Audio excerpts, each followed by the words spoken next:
A column of Russian multiple rocket launcher vehicles was blown to pieces by artillery with the help of Ukrainian special forces. It is unclear where exactly in Ukraine the images were filmed, but the footage was obtained from the command of the Special Operation Forces of the Armed Forces of Ukraine, who said, "First of all, it is beautiful, but above all, it's necessary." They added, "It is no secret that enemy artillery has an advantage over ours. Therefore, it is always a priority goal of Ukrainian soldiers, and especially when it comes to large caliber systems."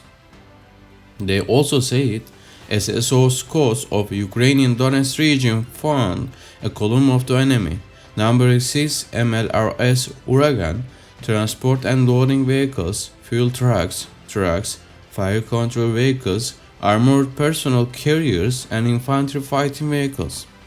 Having successfully aimed their artillery, the SSO soldiers adjusted the fire of the Ukrainian guns while they took the enemy equipment to pieces.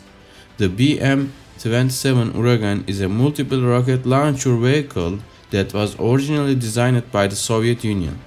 Russia invaded Ukraine on February 24 in what the Kremlin is still calling a special military operation. June 27 marks the 174th day of the invasion. At least 14 missiles have hit the Ukrainian capital Kyiv, according to Ukrainian officials.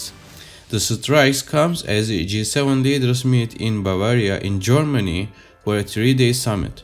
Military support for Ukraine is at the top of the agenda. The G7 is made up of Germany, France, Italy, Japan, Canada, the United Kingdom, and the United States. Other missiles have reportedly hit the central city of Cherkasy, as well as the strategically vital port city of Odessa. Ukrainian President Volodymyr Zelensky addressed the G7 leaders and said that he wanted the war to end before the end of the year. He repeated his request for anti-aircraft defense systems, as well as further sanctions on Russia. He also repeated his request for help to export grain from Ukraine. Russian troops have been accused of pillaging vast quantities of grain from farmers in occupied areas of Ukraine, as well as other crops including sunflower seeds. They have also been accused of stealing fertilizer and agricultural equipment. The eastern Ukrainian city of Severodonetsk is now in Russian hands after Ukrainian troops were ordered to retreat following weeks of siege. The United Kingdom and the United States, as well as Japan and Canada, are set to ban imports of Russian gold. British Prime Minister Boris Johnson said that the ban will strike at the heart of Putin's war machine. Last week, the European Union approved Ukraine's application to become a candidate for admission to the bloc, which is currently made up of 27 countries. The decision was hailed in both Brussels and Kyiv as a historic moment, with President Zelensky saying that Ukraine's future is in the European Union.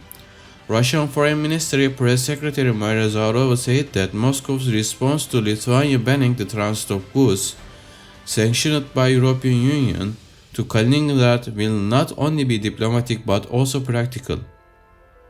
But Lithuanian Prime Minister Ingrida Šimonytė accused Russia of lying over the blockade, saying that people are still able to travel between Russia and Kaliningrad, and that the blockade only affects 1% of goods.